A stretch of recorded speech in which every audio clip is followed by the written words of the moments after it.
낙농정책연구소 소장 영남대 명예교수 조석진입니다. 지금부터 국제화에 따른 낙농의 과제와 생산기반 안정 방안에 대해서 얘기를 나누도록 하겠습니다.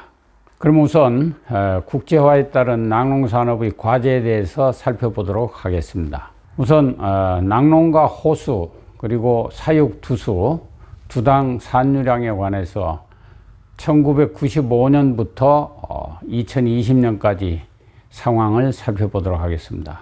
호당 사육투수는 1995년 이후 지속적으로 증가해서 12년, 13년을 경계로 피크에 달하게 됩니다.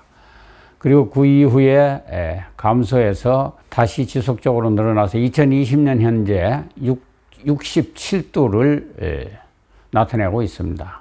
두 번째로 두당 산유량입니다. 두당 산유량은 역시 지속적인 증가 추세를 보이면서 2020년 현재 두당 9,674kg를 나타내고 있습니다. 한편 국내 유우 총 두수는 20년 현재 41만 두에 달하고 있습니다. 이와는 반대로 낙농과 호수는 1995년 이후 지속적으로 감소해서 2020년 현재 6,100호에 달하고 있습니다. 다음은 1971년부터 2020년까지 국내의 우유 소비 추이에 대해서 살펴보도록 하겠습니다. 그래프에서 제일 위에 나타나 있는 연한 보라색 화면이 CU 총 소비량을 나타내고 있습니다. 이 CU 총 소비량을 보면은 1971년부터 서울올림픽이 개최된 1988년까지 지속적으로 증가를 나타내고 있습니다. 그래서 연평균 25.1%라고 하는 매우 빠른 속도로 증가해서 4년마다 국내의 낙농산업은 2배씩 늘어났습니다.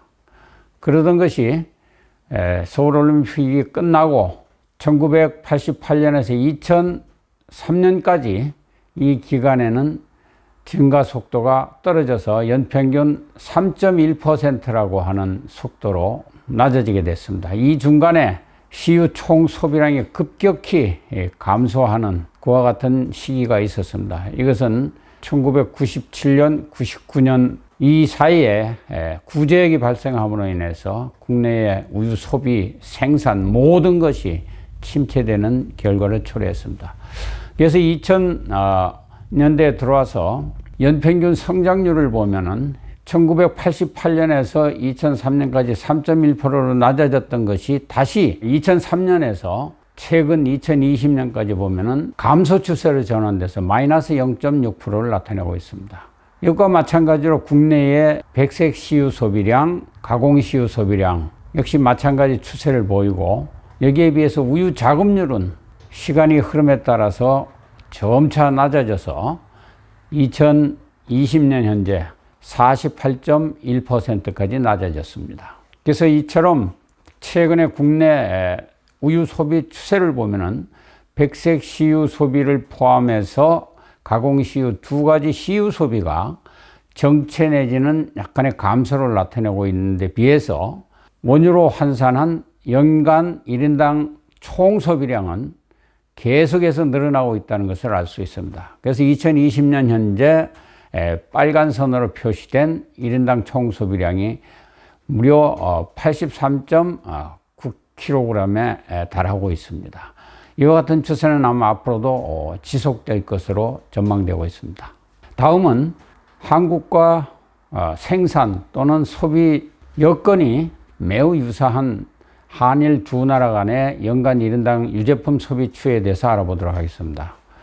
우선 일본의 경우 백색 CU 소비가 1994년에 34.7kg을 나타내면서 정점에 달했다가 2020년 현재 25.4kg까지 줄었습니다. 그래서 이 기간 동안에 연평균 마이너스 1.2%씩 줄었습니다. 반면에 치즈를 보면은 치즈는 같은 기간 1.4kg에서 2.7kg으로 늘어서 연평균 2.6%의 성장을 나타냈습니다. 원유로 환산한 총 소비로 보면은 일본은 1994년에 89.8kg에서 2020년 현재 94.3kg를 나타내서 연평균 0.2%의 성장에 그쳤습니다. 이에 비해서 한국은 CU 소비가 정점에 달했던 것이 1997년입니다. 백색 CU 소비가 31.5kg을 정점으로 해서 2020년 현재 26.3kg까지 줄어서 CU 소비는 이 기간 동안에 마이너스 0.8%의 연평균 성장률을 나타내서 일본의 마이너스 1.2%보다는 낮은 감소율을 보였습니다. 반면에 치즈를 보면은 치즈는 같은 기간 0.6kg에서 3.6kg, 그래서 무려 연평균 8.1%라고 하는 아주 높은 성장률을 보였습니다. 그 결과 원유로 환산한 우유 총 소비도 53.1kg에서 83.9kg까지 늘어서 연평균 2%의 성장률을 나타냈습니다. 다음은 월별 우유 수급 추이를 간략하게 살펴보도록 하겠습니다. 제일 위에 파란색으로 되어 있는 곡선이 우유 유제품 총 소비량을 원유로 환산한 양이 되겠습니다. 여기서 여러분들이 아시다시피 이 우유 유제품 총 소비량은 2001년부터 2020년 현재까지 꾸준히 지속적인 성장 추세를 나타내고 있습니다. 이에 비해서 국내의 원유 생산량, 노란선으로 나타난 원유 생산량, 그리고 연두색으로 나타나고 있는 CU 소비량은 2011년까지 감소 추세를 나타내다가 그 이후 정체 내지는 약간 증가하다가 최근에 와서 정체를 나타내고 있는 것을 알 수 있습니다.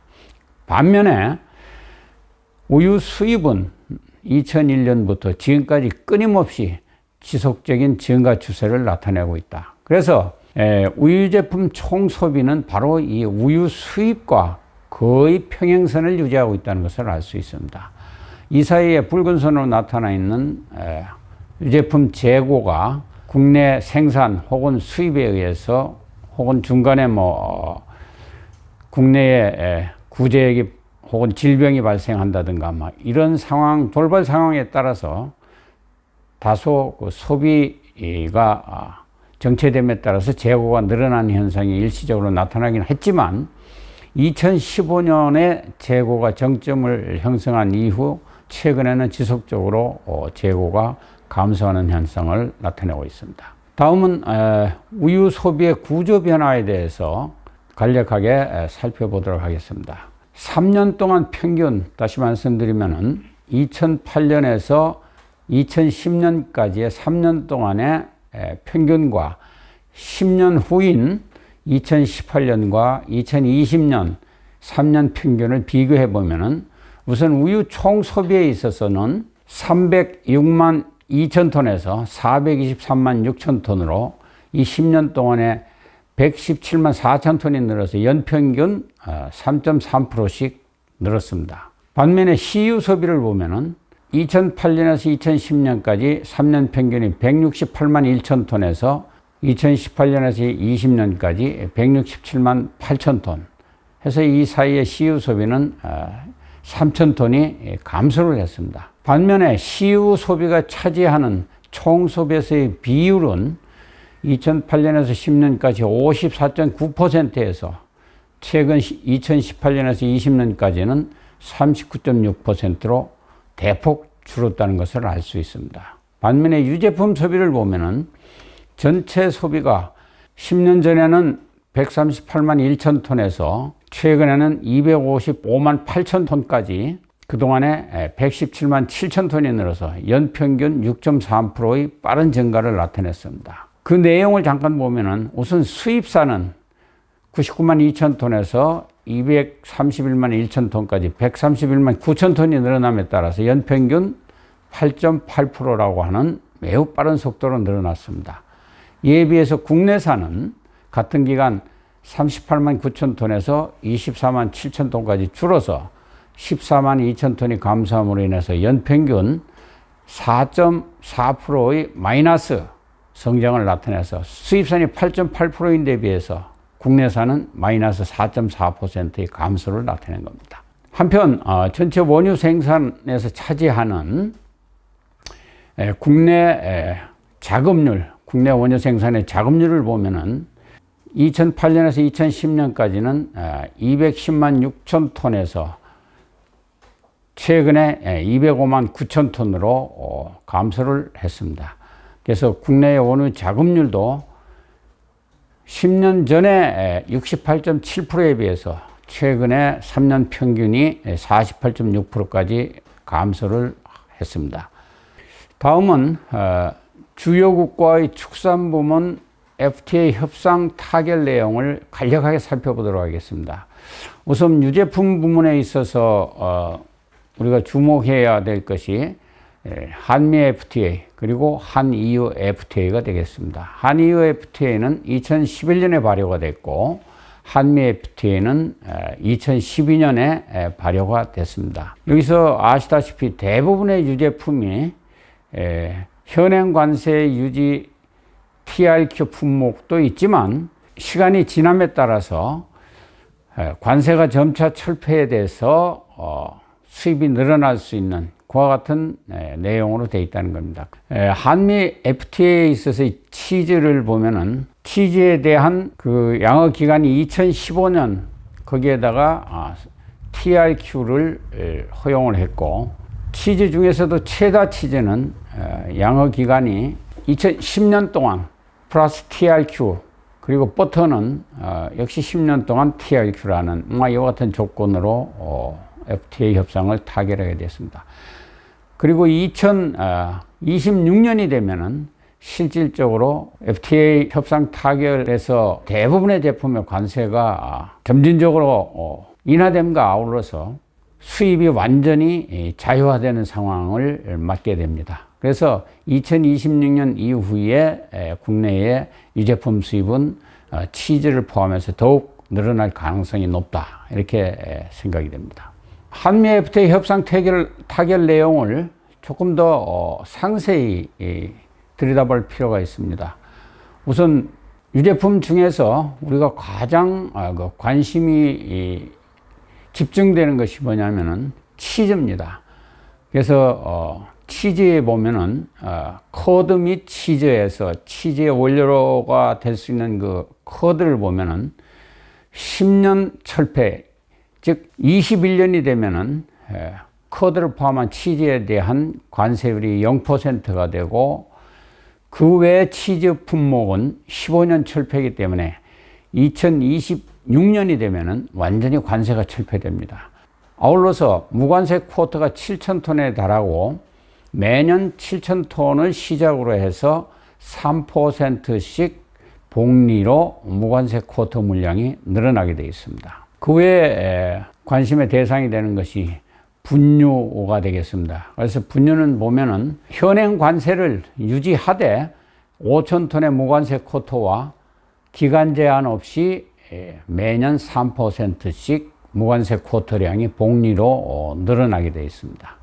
아울러서 혼합 분유는 현행 관세 36%가 10년에 걸쳐서 완전히 철폐되고 2021년에 관세가 0%가 됩니다. 그 외에 조제분유, 유당 마찬가지로 21년에 그리고 26년에 각각 관세가 완전히 철폐돼서 0%가 되겠습니다. 다음은 유제품 수입과 분유 재고 추이에 대해서 살펴보도록 하겠습니다. 그래프에서 여러분들이 보시다시피 곡선으로 되어 있는 것이 분유 재고를 나타내고 그리고 연두색으로 된 막대 그래프가 지속적으로 증가하고 있습니다만 이것이 바로 치즈 수입을 나타내고 있습니다.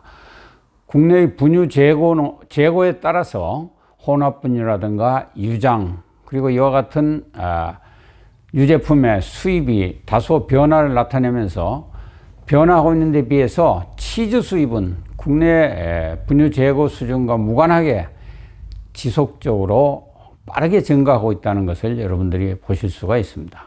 다음은 치즈 수입량과 1인당 소비 추이에 대해서 살펴보도록 하겠습니다. 지난 1995년에서 2020년까지의 자연 치즈 수입량을 나타낸 것이 그 파란 곡선이 되겠고, 가공 치즈 수입량을 나타낸 것이 제일 밑에 붉은 선으로 되어 있는 그래프가 되겠습니다. 그리고 연간 1인당 치즈 소비량이 연두색으로 된 곡선이 되겠습니다. 이 곡선에서 여러분들이 아시는 것과 마찬가지로 국내 치즈 수입량과 연간 1인당 소비량이 거의 같은 움직임을 보이고 있습니다. 그래서 2020년 현재 국내 치즈 수입량은 13만 2,978톤을 나타내고 1인당 치즈 소비량은 3.6kg, 그리고 가공치즈 수입량은 약 15,000톤을 나타내고 있습니다. 여기에서 국내 1인당 연간 치즈 소비량이 결국은 수입과 거의 같은 움직임을 보이고 있다는 의미에서 국내 치즈 소비는 거의 전량을 수입에 의존하고 있다, 이렇게 생각해도 무관합니다. 다음은 치즈 수입과 우유 그리고 치즈 자급률 추이에 대해서 살펴보도록 하겠습니다. 이 그래프에서 보시면은 우선 연두색으로 된 곡선이 국내 우유 자급률을 나타내는 곡선이 되겠습니다. 2020년 현재 국내 우유 자급률은 48.1%에 달하고 있습니다. 그 다음에 그 파란 곡선으로 되어 있는 것이 국내 원유 생산량에 대한 수입 치즈의 원유 환산량 비율을 나타낸 겁니다. 이 두 곡선이 완전히 역의 관계에 있는 것을 여러분들이 보실 수가 있습니다. 이건 뭘 의미하느냐? 다시 말씀드리면은 치즈 수입이 늘어날수록 국내 우유 자급률이 떨어진다는 것을 나타냅니다. 그만큼 우리나라의 치즈 수입이 많고 그것이 국내의 우유 자급률에 미치는 영향이 절대적으로 크다 하는 것을 알 수 있습니다. 그래서 제일 밑에 붉은 선에서 보면은 2020년 현재 우리의 치즈 자급률이 2.3%에 불과합니다. 여기에 비해서 우리와 유사한 여건을 가지고 있는 일본의 치즈 자급률을 보면은 일본은 2020년 현재 14.1%, 그리고 우유 자급률은 59.3%에 달하고 있습니다. 그래서 앞으로 우리가 우유 자급률을 높이기 위해서는 치즈 자급률을 높이지 않을 수 없다는 것을 알 수 있겠습니다. 다음에는 한미 FTA 협상 결과의 문제점에 대해서 살펴보도록 하겠습니다. 여러 나라와의 FTA 협상이 이루어지고 있습니다만 그 중에서도 한미 FTA 협상이 국내 낙농에 미치는 영향에 대해서 살펴보면은, 우선 우유 유제품이 식량 안보상 매우 중요하기 때문에 최근 국제 협상에서 낙농의 생산 기반을 안정적으로 유지할 필요가 있다는 데 대해서 모든 나라에 공감대가 형성되고 있습니다. 그럼에도 불구하고 우리는 한미 FTA 협상에서 무관세 쿼터, 즉 TRQ 품목에 대한 긴급 수입 제한 조치, 즉 ASG라고 하는 긴급 수입 제한 조치를 적용할 수 없게 되어 있습니다. 그 외에 무관세 쿼터의 운영을 위한 여러 가지 조건이 지나치게 경직적으로 되어 있기 때문에 상당히 불리한 그와 같은 협상을 했다 하는 것이고, 다음은 낙농 부분의 양허 수준이 지나치게 높아서 유럽연합, 즉 EU를 포함한 다른 나라들과의 FTA 협상에 있어서 불리하게 작용하는 결과를 초래했다고 말씀드릴 수 있습니다. 따라서 낙농 생산 기반 유지를 위해서는 이와 같은 여러 수출국과의 대외적인 협상 결과와 별도로 대내적인 대책을 수립하는 것이 매우 절실하나, 지금까지 그와 같은 근본적인 대책에 대해서 정책은 이를 외면하고 있다고 할 수 있습니다. 지금까지 한미 FTA 협상을 포함한 국제화에 따른 국내 낙농의 문제점에 대해서 살펴봤습니다.